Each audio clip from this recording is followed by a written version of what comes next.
Hello, my name's Richard and I have decided to start a channel, just a small thing. I'm a CISO. I am pretty much retired at 55, which isn't bad. Sitting on the sofa playing Farming Simulator and playing with my dog. But I'm also managing an incident at the moment. No details, obviously. But I thought I'd make a video about becoming a CISO, what it takes and how to do it up to a point. And if anybody watches, and thank you if you are, leave comments, however happy or indeed abusive. I don't know how YouTube works. I'm still working it out. Maybe I should know more about that. But I have some notes here, so if I'm looking down, it doesn't mean I'm ignoring you. I'm just trying to go through the points that I thought of. The first thing is, if you're a senior security manager and you want to get into the CISO sphere, it's reluctance. There is a dearth of CISOs.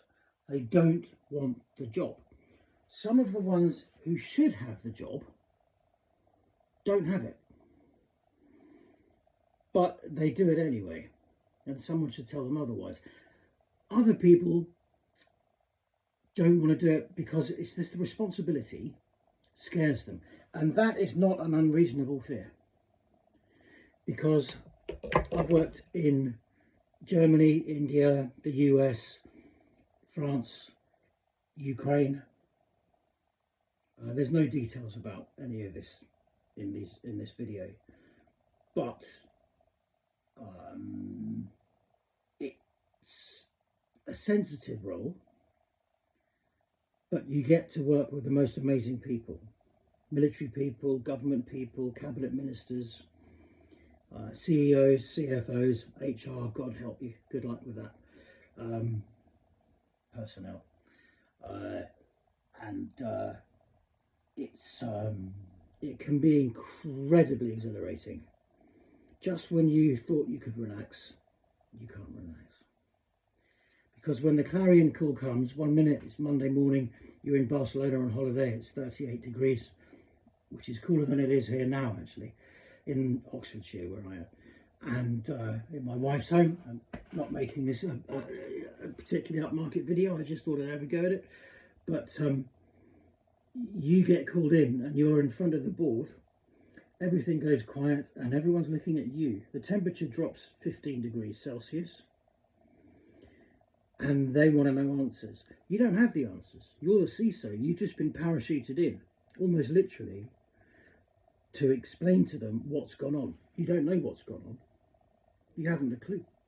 Your mind is working at 1,000 miles per hour. But when you leave that meeting, and we're talking specifically about incident handling, incident management, incident handling, you need to leave knowing that they have confidence in your authority, your experience, potentially your qualifications, and I'm going to come on to that very quickly. So the CISO role is what my daughter calls RIS. You need charisma, personality, character and integrity are vital. If you haven't got it, you'll get caught. You really will. The full Rachel Reeves. So why am I making this video? There are so few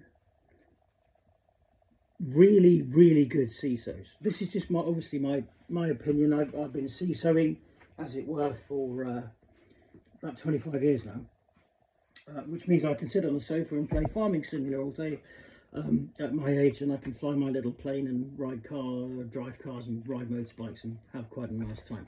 So this is a very informal. There is no PowerPoint. This is just a chat. And I really would love some comments, because then I can write more. Sometimes people ask me if I do conferences about technology. Nope. No. Sorry, this is security dog.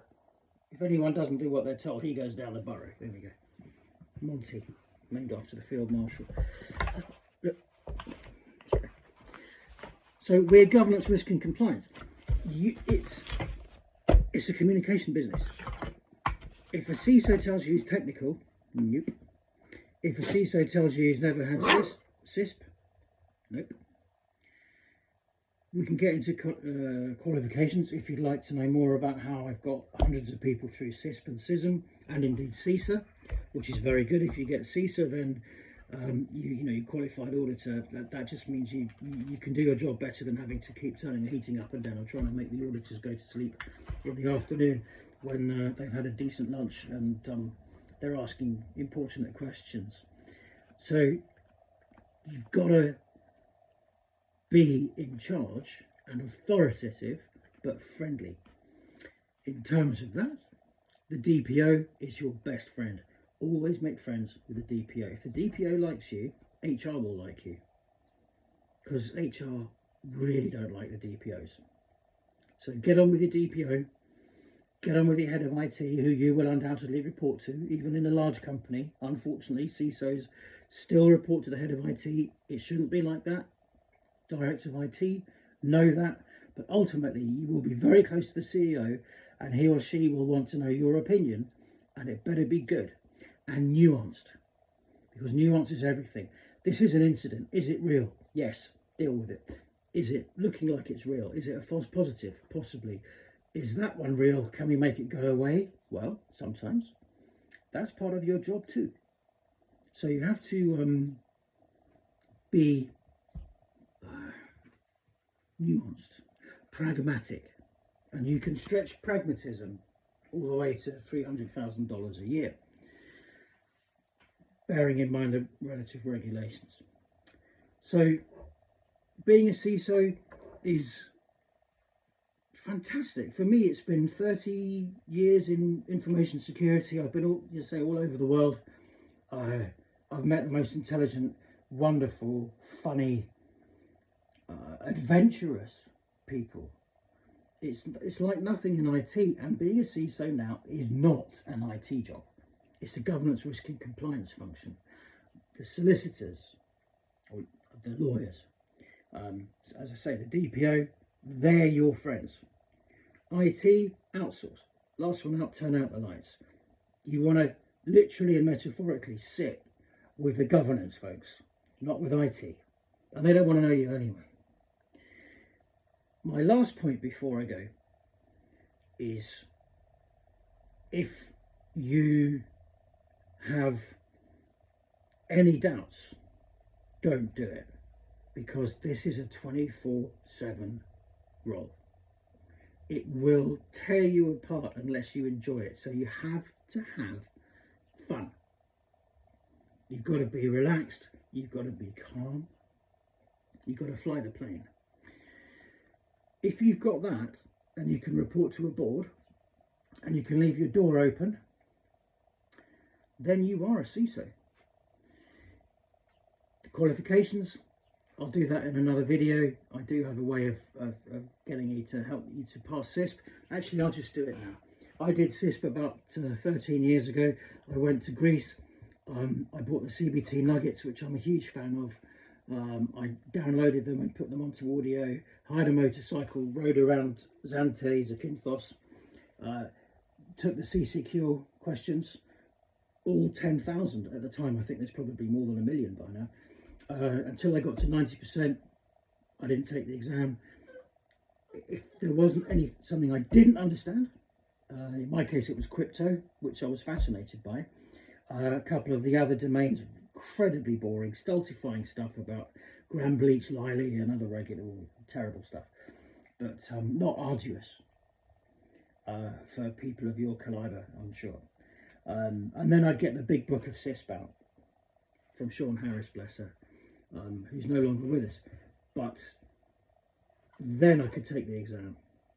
But I can make another video on how to do CISP and CISM and CISA, and you definitely, if you want to be a CISO, you've got to do CISM. You don't need the exam, you don't need the qualification, but read the ISACA coursework. It's brilliant. And that gets you understanding how to talk to the business, because that's all they want. I have spent, and this is possibly the most important, if you agree, point of the video, so many years going and speaking to the great and the good, And they said, oh, Tilt, listen, oh, wonderful, fantastic, very, very interesting. And I know before that door hits me on the back of the head, they're saying, who was that incredibly dull man? We mustn't ever have, sorry about the dog, we mustn't ever have him back again. What is this information security stuff we don't need? It looks jolly expensive. Well, it is, for a reason. So, this is just the first shout, trying it out. And if you think it's a pile of toss, say so. If you think it's halfway good, let me know and I'll make another one. So thank you. If you managed to get this far, thank you very much for watching. Bye.